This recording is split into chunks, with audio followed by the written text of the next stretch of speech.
they're talking about. And then just always test. Just keep on testing. No matter if you think you have your list down, just keep on testing it. I usually, for most of my niches, I send one email every Monday. So that's 4 emails a month. So one of the 4 emails would be the test email of something I'd create just to test my mailing list, see how it works, see if I can incorporate this into next month's campaign. Is there any questions at all so far? No. Subscribe to your competition. It's a great way to research the niche. If you have other competitors in your niche, subscribe to their mailing list, see what they're talking about, and don't sell what they're selling. Sell stuff different, especially if they're targeting the same people. All right. This is my favorite part of the whole thing. When to actually send the emails. I love this. Okay, people get paid mostly around the 1st and the 15th of the month. That's a given. Most of my sales for my e-commerce stores are really good the 1st, 2nd week of the month, crappy, 3rd week really good, 4th week crappy, and then all it goes, it keeps rinse and repeat, keeps going. So I keep on testing when exactly is the best time to send the emails. Of course, the best time to send emails is the Monday after the 1st or 15th. The reason why is because, first of all, no one really reads their emails on the weekends, unless they're personal. The second reason, for some reasons, Monday, just people are more relaxed on Mondays, so they're more willing to buy on Mondays. They're just like by Friday, they're just wanting to get out of the office, you know. So, and they don't really want to deal with all that stuff. So the best day to sell someone a product is Monday, and the best time to send the email in Idaho is 8 a.m. in the morning. That means your email will get to Eastern Standard Time, which is 10 a.m. Which we'll get to like New York and stuff at around 10 a.m., which is still in the morning time. But at the same time, you got to make sure that you're getting your email to people in California, which it would be sent out at 7 a.m. because you want your email sent out in the morning so they have time to read it in the morning time before noon when they go off to lunch and whatnot, and then they lose focus, all that stuff. So the best time to send an email is the first Monday after the 1st or 16th of the month at 8 a.m. so your email gets sent out in the morning time, which is the best time to sell someone. I've read a couple things that say like send it out the night before, like at 1 in the morning or something, Sunday or early Monday morning, I guess. Yeah. What are your thoughts on that? Well, it basically, yeah. I've done a bunch of testing. Lately, I've been testing send them out on Wednesday night and seeing how that works out. It works out kind of good, but for some reason, Monday morning's the best. I've actually done it. I've sent it at Sunday night before, like the reason I send it out on 8 a.m. on Monday morning is because when they're getting into their office, that email comes up. It's not there when they get into the office, so they have a higher chance of clicking on it. It's not buried below. Yep, all the other spam. That's the only reason why I send it out at 8 a.m. is just because it's not under all that other spam, and because they actually read it when it comes to them, which is why I send it out at 8 a.m. 8, 9 a.m. around here. Basically, you just want to get before 10 a.m. New York time, Eastern Standard Time, which is 2 or 3 hours ahead or something like that. Anyone have any questions so far? Well, as far as nighttime sending, I think it depends on the size of your list. I sent about 2 million emails over about 6 months in the BizOps space, and we were really aggressive with it. Our list was about 150,000 big, and it grew to about 250,000 big over the course of 6 months, which isn't a bad growth rate at all.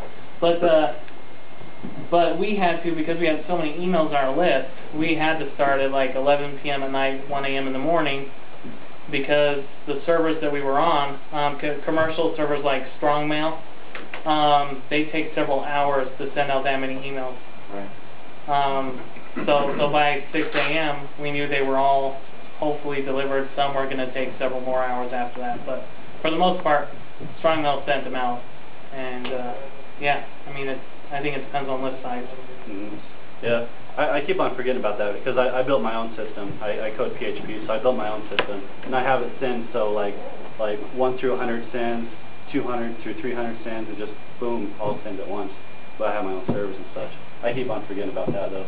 But yeah, if you have like a big list of like 20,000 people or whatnot, you might want to send earlier so all the emails get out in the morning time. Like I forgot about that. So. When you write the script and send those, do you have any server restrictions as far as, do you have to send like 100 per hour, that's your max, or 200 per hour, or whatever? No, it's depending on the list size, it's all custom coded. Like there's no just one way to do it for each list. Right. It's just depending on the size of the list and stuff. I break it down, and then I run crons to send the emails. I coded it so it's saved in the database, and then the cron runs. There's like 20 different crons that run at the same time, and then so the server sends all pretty much at the same time, unless it's backed up. Yep. Okay. Have you tried any other software out there? Like, because there's a lot of things you want to keep track of, like how many people actually open it, and how many click on your links, and everything else. No, actually I don't. I need to though. The only real way I track sales is discount codes. I use discount codes in pretty much all my emails, but I don't focus on the discount codes. Like, you know, if I have like a informational email, like buy makeup, or like, you know, like do this to make your makeup stand out more, at the very end of the list I'll be like, hey, by the way, I'll give you 10% off if you come right now. That's one way I can track it, but other than that, I don't really track it too much. Okay. I know my emails are getting open now because I'm getting sales though. Right, right. So it's just, I've done it so many times. Like I send one email a week per niche, so I can kind of have a feel of how the email is doing compared to last week or the week before. Which goes back to my #1 rule: constant contact, guys. Use them email lists. Do you have any questions so far? I know you write your own programs, but does anybody you know of a really good email program to send out mass emails? Hey, Weber. Yeah. How mass is mass? Yeah. Just, I don't know, like 1,000 or something. Oh yeah, definitely. Aweber, MailChimp. I love MailChimp. I use MailChimp all the time. What about iContact? iContact's supposed to be pretty good. He's been mentioning one that I've heard of too called Constant Contact. Constant Contact. That's one of the main ones too. Do you do too much with email? I used to, but it was enterprise level stuff. So like we use strong mail, it costs us $30,000-$40,000 a month just for the server stuff. Yeah. So yeah, It's I don't do that anymore. If you do PHP, it's actually really easy to code it. It's really easy. You can probably learn in like a week. You just gotta make sure you follow the rules though. That's the thing. Maybe you should just sell one. Just code it up. Yeah. Well, the danger with doing that with your own server is deliverability. You have to learn to scrub it, and that can get kind of complicated. Yeah. I mean, Aweber and MailChimp and iContact and even Constant Contact, I think they all have a free package for like up to 500. So I mean, if you're getting up to 500, then you'll want to jump into the $10 a month package, which gets you up to like a few thousand. And then you just consistently upgrade, and you can send as many emails as you want, so you're not charged by email. Where some of your enterprise stuff is. What's cool about them is they have their tracking system in place already, so you don't have to build a tracking system. It's typically pixel based.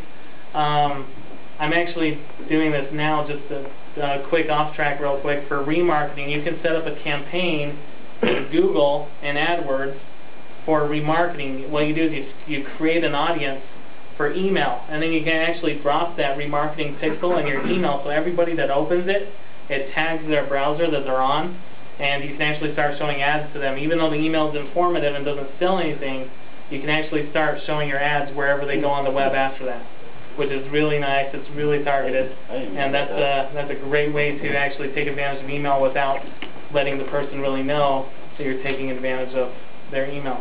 So how would you use that again? Well, remarketing is a totally different meetup. but if you just Google remarketing, you'll be able to find a nice help doc, and then they actually have a how-to list, how to set it up, how to set up your audience, how to place your pixel, and all that stuff. For a content network, you'd be advertising to them? Uh-huh. Okay, Yeah. so essentially It's actually placements. You probably want to use placements more, So use the image apps to remarket to them, yeah. So it's the content network basically.